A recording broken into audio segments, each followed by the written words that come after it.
మాలాల న్యాయ పోరాట సమితి నర్సాపురం నియోజకవర్గం అధ్యక్షులు మరియు జైపం ఫౌండేషన్ అధ్యక్షులైన సోడదాసి శ్రీధర్ సుప్రీంకోర్టులో ఎస్సీ వర్గీకరణకు వ్యతిరేకంగా వచ్చిన తీర్పుకు రివ్యూ పిటిషన్ సుప్రీంకోర్టులో వేయడం జరిగిందని అన్నారు.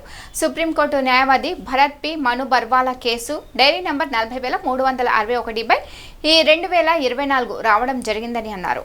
4వ తేదీన సోడదాసి శ్రీధర్ స్టేట్ ఆఫ్ పంజాబ్ కేసులో ఇంప్లీడ్ అవ్వడం జరిగిందని సుప్రీంకోర్టులో సీనియర్ న్యాయవాది భరత్ ఏ మను బర్వాలాకే లోక్సభ స్పీకర్ ప్యానెల్ అడ్వకేట్గా పనిచేశారని అన్నారు. 2004లో 5 సభ్యుల ధర్మాసనం ఇచ్చిన తీర్పును 7 సభ్యుల ధర్మాసనం తీర్పులో రాష్ట్రాలకు అధికారం ఇవ్వడం, క్రిమిలేయర్ ప్రవేశపెట్టడం తదితర అంశాలను చేర్చారని అన్నారు. 5 సభ్యుల ధర్మాసనం చట్టాలను ఏ విధమైన మార్పు లేకుండా ఈ తీర్పు ఎలా ఇచ్చారు అని ప్రశ్నించారు.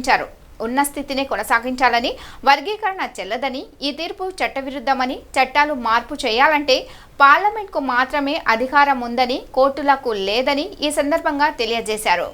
ఈ సమావేశంలో మట్టా సుధీర్ మోహన్, వర్ధనపు యేసురత్నం, మైలావత్తుల ప్రభాకర్, నల్లి రాజేష్, బొలవరపు విజయభాస్కర్, సోడదాసి రత్నరాజు, నల్లి బుల్లిరాజు, కుసుమ కిరణ్ తదితరులు పాల్గొన్నారు.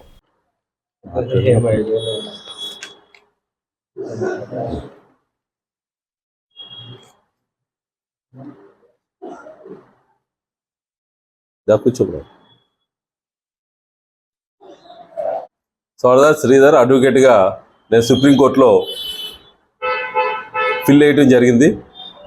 ఏ కేసు నిమిత్తం అంటే ఎస్సీ వర్గీకరణ నిమిత్తం కేసులో ఇంప్లీడ్ అవడం జరిగింది.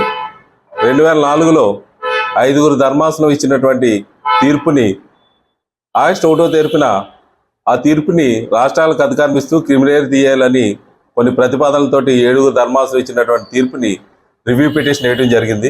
ఈ రివ్యూ పిటిషన్ ఈ నెల 4వ తారీఖున వేయడం జరిగింది. రివ్యూ పిటిషన్ నెంబర్ వచ్చేటప్పటికి డైరీ నెంబరు 40361 2024 40361 2024 సంవత్సరంలో సుప్రీంకోర్టు డైరీలో ఈ కేసు ఇంప్లీడ్ అవడం జరిగింది. Punjab state of versus EP Chennai కేసులో దీన్ని ఇంప్లీడ్ అవడం జరిగింది. ఎందుకంటే 2004లో ఈ ధర్మాసనం 5 న్యాయమూర్తులు దీన్ని కొట్టివేసినప్పుడు దీంట్లో ఇప్పుడు వరకు 2024 ఫిబ్రవరి వరకు వాళ్ళ తీర్పు రిజర్వేషన్ రోజు వరకు ఏ విధమైనటువంటి చట్టాల్లో మార్పులు కానీ, ఒక కమిషన్ కానీ, ఒక ఏ విధమైనటువంటి జనగణన కానీ, కులగణన కానీ ఏ విధమైనటువంటి మార్పు లేవు. పార్లమెంట్లో కానీ, రాష్ట్రాల్లో కానీ ఎక్కడ ఏది ఒక కమిషన్ కూడా దీంట్లో ఇప్పటి వరకు వేయలేదు. కానీ ఈ తీర్పుని ఒకరు ఎలక్షన్ ముందే ఫిబ్రవరిలోనే దాన్ని రిజర్వ్ చేసుకుని ఎలక్షన్ అయిపోయిన తర్వాత ఒక రాజకీయ కోణంతో ఈ తీర్పు వచ్చిందని మేము ఎస్సీలంతా కూడా మేము భావిస్తున్నాం. కాబట్టి అంటే అసలు సుప్రీంకోర్టుకి అధికారం లేదు. 341లో ఎస్సీలకి మార్పులు చేర్పులు చేయాలంటే పార్లమెంట్లో 2/3 మెజార్టీ ప్రకారం మాత్రమే చేయాలి.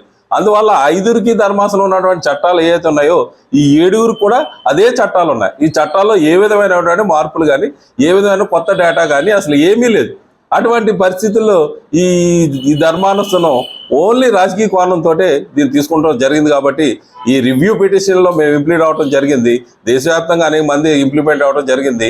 ఉమ్మడి పశ్చిమ గోదావరి జిల్లాలో మేము ఒక్కలో ఇంప్లీడ్ అవడం జరిగింది. కాబట్టి అవసరమైతే ఈ చంద్రబాబు నాయుడు గారు ఏమన్నారంటే దీన్ని రాష్ట్రాల్లో జిల్లాల వారీగా అమలు చేస్తామని అన్నారు. కాబట్టి మేము దీన్ని అవసరమైతే డేటాను జిల్లా వారీగా కూడా మన జిల్లాలకు సంబంధించినటువంటి దళితుల స్థితిగతుల కోసం స్వాతంత్రం నుంచి వచ్చిన ఇప్పుడు వరకు ఉన్న స్థితిగతుల కోసం మేము అధ్యయనం చేసి ఈ సుప్రీంకోర్టు ఇంప్లిమెంట్ అయ్యే దాంట్లో మేము ఇంప్లిమెంట్ అవడం జరుగుతుంది. కాబట్టి దళితుల పక్షాన మేము పోరాడుతున్నాం. కాబట్టి సామాజిక న్యాయం కోసం సుప్రీంకోర్టులో ఈ తీర్పుని పునఃసమీక్షించి పార్లమెంటుకి తీసుకుని వచ్చి యథాస్థితిని కొనసాగించాలని మేము డిమాండ్ చేస్తున్నాం. మేము సుప్రీంకోర్టు రివ్యూ పిటిషన్లో మేము మంచి ఫేమస్ అడ్వకేటు లోక్సభ స్పీకర్ ప్యానల్గా ఉన్నటువంటి భారత్ టి మన్ బర్వాలా